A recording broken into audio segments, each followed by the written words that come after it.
Good evening, America, and welcome to New November Presents Storytime. Now, a lot of y'all know, well, not a lot of y'all, but if you watched the motherfucking episode about the Bible, you know I'm a crip. And that will forever be, you know what I mean? That's some shit that's like a tattoo, that's like a birthmark, that's like the blood that flows through your body. You can't get rid of that shit. Period. But I will say this. There was a guy. Legend has it. Let's start off like that, right? Legend has it. See, where I'm from, there was the 40, at the time, right? There was the 41 zone.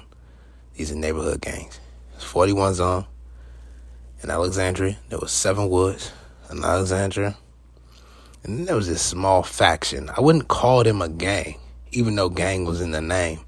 But there was this small faction of about 10 to 15 guys that called themselves the AwwManeGang. And I'm going to say we, I'm not even going to say they.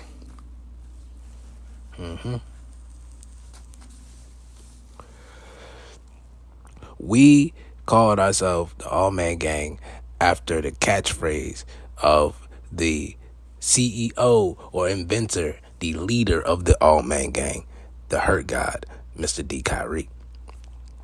Now, to start from the beginning, I did not like D. Kyrie. I thought he was an asshole. And I also thought that he should stay on his side of the fence and I'm going to stay on mine. On Crip. I did not like him at first. Then he invented some shit called the Brick House, where him and his motherfucking dad, we ain't gonna talk bad about the man, but him and his motherfucking dad built this shed in the backyard. Everybody go back there, drink. We was motherfucking kids, huh?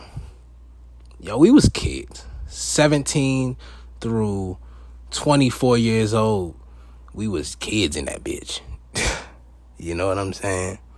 And the craziest shit about it, right? The craziest shit about it all is that it didn't even start off as like no gang shit. It really didn't. We was just all friends cooling. It was like 4 of us, 4 to 5 of us, 6 at times. You know what I mean? Just in there cooling, doing whatever the fuck, you know? And then it was like overnight almost.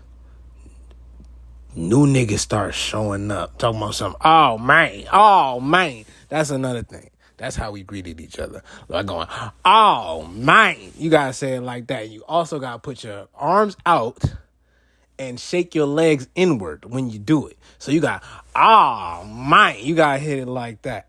Now, I understand that those listening probably say, this sounds stupid as shit. What gang is this? Man, when I say the entire Northern fucking Virginia knew what the fuck. When that nigga went, oh man, people went, oh man, it didn't matter where we went. This nigga was like a local celebrity.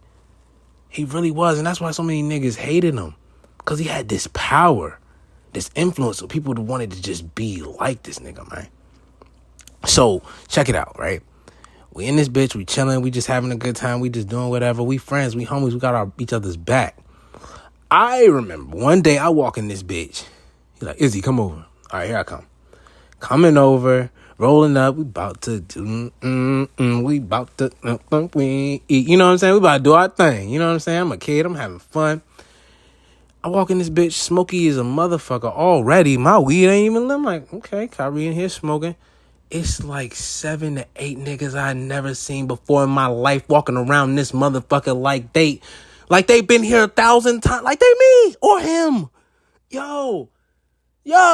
And then when I ask him, Kyrie, who are these niggas? Oh, it's the gang, Izzy. Don't worry about it. Hey, can you pass me the... What the fuck? Kyrie. It was so many new niggas. And these new niggas, they didn't grow up our friends. They grew up watching, imitating, trying to do shit Kyrie was doing. Drugs and destruction. So they would like So now it's like Kyrie, it's like we were his niggas. We were the AMG, his friends. And then he found this group of motherfuckers who was just ready to fucking do whatever. And they were also AMG. So you got to understand, I wouldn't even be Izzy how I am now if Kyrie didn't make those moves that he had made. Because there was situations at times where it was like, example, that remember we was just sitting in there motherfucker chilling a week ago. Now I see a Spanish nigga running down the sidewalk, full speed. And then I see Kyrie turning the block. I'm like, what the fuck? Kyrie said, Izzy, get him. I'm like, oh my God. Keep in mind, bro, I don't want to be getting nobody. And I know you remember this shit too. If you up there listening, you remember this shit very well, nigga. You say, Izzy, get him. The loyalty that I had, it was back on gang time. We was back in Anderson Court. We was back in Woodbridge. When he said, get him, my mind immediately snapped into some Crip shit because of the loyalty that we had. You know what I mean? There was nights where I couldn't go home because of some Crip shit or whatever. And my parents was not with that shit, you know? And I had to really kick it with him. And when we would kick it, it would be me, him, and a bunch of motherfuckers that I really don't know that well, but they AwwManeGang, you know? And they would just be destroying things. Just destroying shit. Because the way he felt was, I'm going to destroy shit tonight. And nobody's going to stop me. Come on, gang. And at that age, we was just like, no, fuck that. If you listening and you remember, if you were one of them nigga, you remember me. I was like, man, I do not feel like we should, time to go. I don't feel like we should do none of that. It just didn't make no money. It didn't make no sense. Kyrie, you know goddamn well, I felt like that shit did not make no motherfucking sense. Sometimes I was with it, but seldomly. There was very few times where I was like, yeah, let's go break it. Let's break whatever the fuck we want because nobody can stop us because we're mobbed up, you know? He was an angry mob kind of nigga.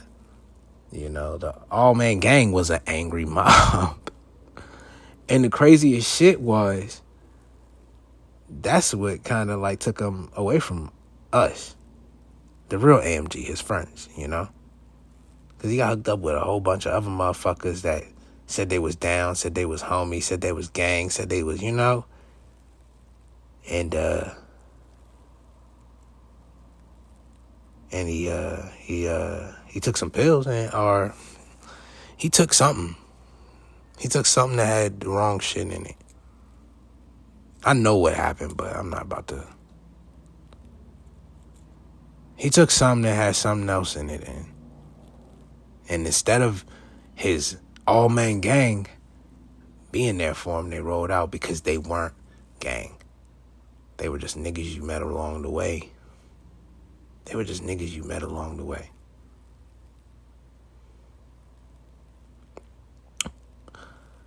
Long live D. Kyrie, man. Because if it wasn't for him putting me in a few of those dangerous situations, I wouldn't have been who I am now.